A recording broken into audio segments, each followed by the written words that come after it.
해오름교회 성도 여러분 안녕하십니까? 오늘은 잠언 29장 1절에서 16절 말씀으로 의인과 악인의 길이라는 제목으로 말씀을 전하겠습니다.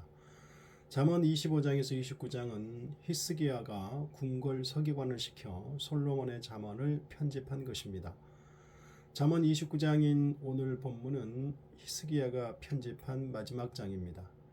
두 개의 단락으로 나누어 살펴보려고 합니다. 첫 번째 단락은 의인과 여호와의 통치에 대한 잠언이고, 두 번째 단락은 자녀 양육과 하나님과의 관계에 대한 잠언입니다. 첫 번째 단락 의인과 여호와의 통치에 대한 잠언으로 1절에서 16절, 악인과 의인을 대조하는 내용의 잠언입니다. 가난한 자에 대한 잠언, 왕과 관원에 대한 잠언으로 되어 있습니다. 1절은 책망을 받아도 교정이 불가능한 미련한 자를 다루는 잠언입니다. 미련한 자는 책망을 받아도 목이 고다 잘못을 시인하지 않고 뻔뻔할 정도로 교만하기에 교정이 불가능하다고 합니다. 그러므로 갑자기 패망하게 됩니다. 2절은 28장과 29장의 전체 주제인 의인과 악인의 관계를 대조하는 잠언입니다. 두 사람이 권력을 잡았을 때의 백성의 반응을 묘사하고 있습니다. 의인은 사심이 없고 올고다 백성들에게 정의와 사랑을 베풀기에 백성들이 좋아한다고 합니다. 반면에 의인은 마음이 굽고 자기 욕심을 채우기에 온 나라에 불의와 부패를 가져옵니다. 이로 인해 백성들에게 큰 피해를 끼치므로 백성들이 탄식한다고 합니다. 3절은 지혜를 사모하는 자와 창기를 사귀는 자를 대조하고 있습니다. 전자는 부모에게 큰 즐거움이 되지만 후자는 부모에게 수치와 절망이 될 뿐만 아니라 경제적인 손실을 가져오게 될 것입니다. 이 문제에 대한 내용은 잠언 1장에서 9장까지 많이 다루고 있습니다. 4절은 정의로운 왕과 뇌물을 받는 관원을 대비시키고 있습니다. 왕이 공의로 나라를 다스리면 나라는 견고해지지만 뇌물을 강요하는 관원들이 있다면 백성들을 괴롭게 하고 신뢰가 무너져 나라는 몰락의 길을 걷게 된다고 합니다. 5절은 아첨하는 자에 대한 경고의 잠언입니다. 아첨꾼의 말은 부드럽고 상대를 기쁘게 하려는 의도를 가진 것처럼 보이지만 실상은 미리 계획된 사악한 행위를 덮기 위한 치장이요 속임수에 불과합니다. 이웃에게 아첨하는 것은 그의 발 앞에 그물을 치는 것이라고 합니다. 하반절에 그는 아첨을 듣는 이웃이 될 수 있습니다. 이 경우 하반절이 뜻하는 바는 아첨을 듣는 자는 아첨꾼의 말을 듣고 자신에 대해 잘못 판단하여 죄를 짓거나 멸망에 빠질 수 있다는 뜻입니다. 그러나 이를 아첨꾼 자신으로 볼 수도 있습니다. 이 경우 하반절의 뜻은 아첨 뒤에 숨긴 사악한 음모로 도리어 자신이 멸망하게 된다는 의미입니다.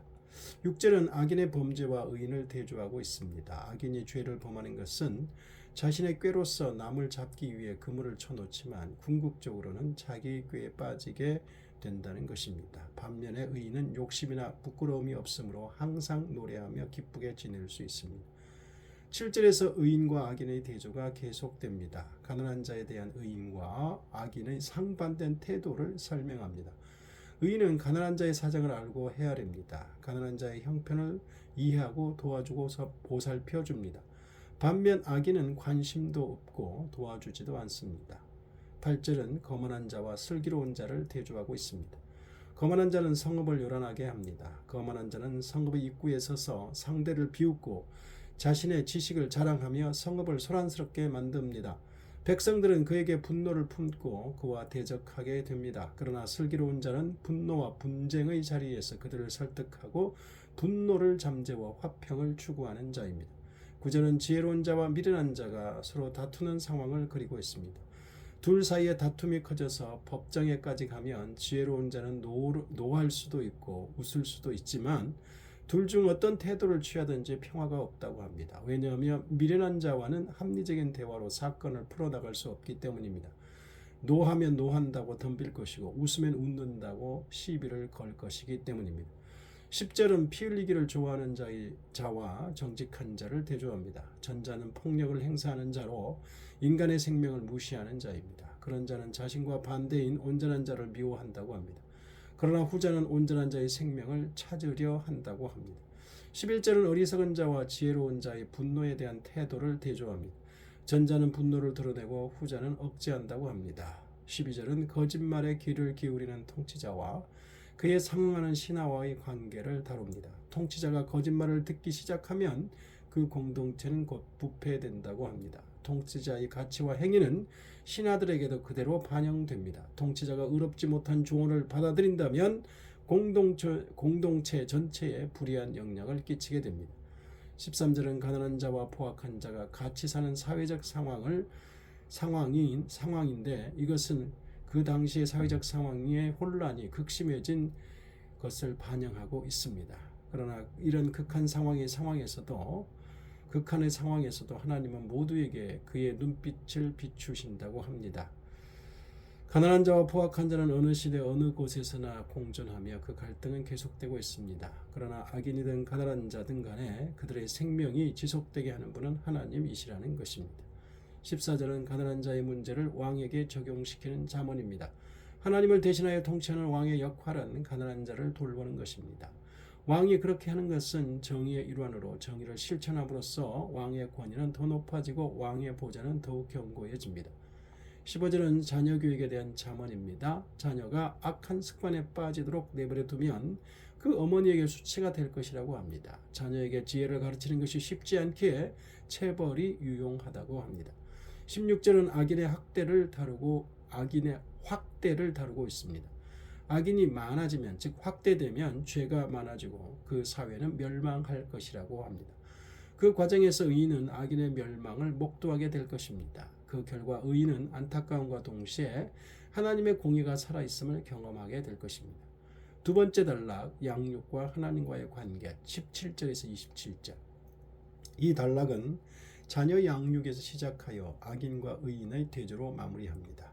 자녀 양육에 대한 품성, 즉 분노를 절제함과 겸손, 그리고 하나님과의 관계를 설명합니다. 17절은 징계는 자녀의 잘못에 대한 교정의 수단이므로 자녀를 징계하라고 합니다. 그래야 부모의 마음에 평화와 기쁨이 온다고 합니다. 18절은 계시에 대한 백성의 존중심 및 관심이 없는 상황을 말하고 있습니다. 본절은 하나님의 계시가 주어진 상황 속에서 그것을 지키거나 지키지 않는 두 부류에 관한 잠언입니다. 하나님의 말씀에 대한 기강이 해이해지면 백성들은 생각과 기준점을 상실하고 제멋대로 행동하게 됩니다. 결국 그로 인해 망하게 됩니다. 반면 의인은 율법을 지킴으로써 환난의 시대를 견디어낼 수 있으며 복을 받을 수 있다고 합니다. 19절은 종에 대한 교육입니다.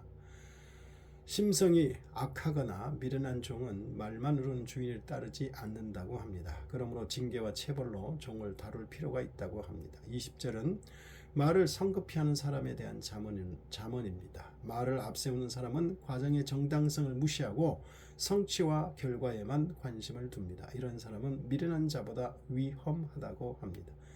21절은 19절의 종의 양육에 대한 잠언입니다. 종을 가르칠 때 종의 신분과 지위의 한계를 명확히 하도록 가르치고 양육해야 한다고 합니다.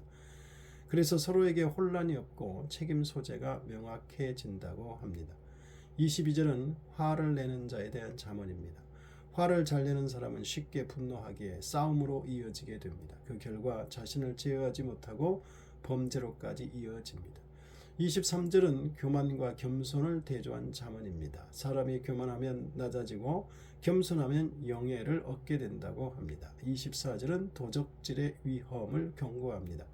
도덕질에 연루되는 자는 자기를 사랑하지 않으므로 자기의 영혼에 대한 책임감이 없어서 함부로 몸과 마음을 더럽히게 된다고 합니다. 25절은 사람을 두려워하는 자와 여호와를 의지하는 자를 대조합니다.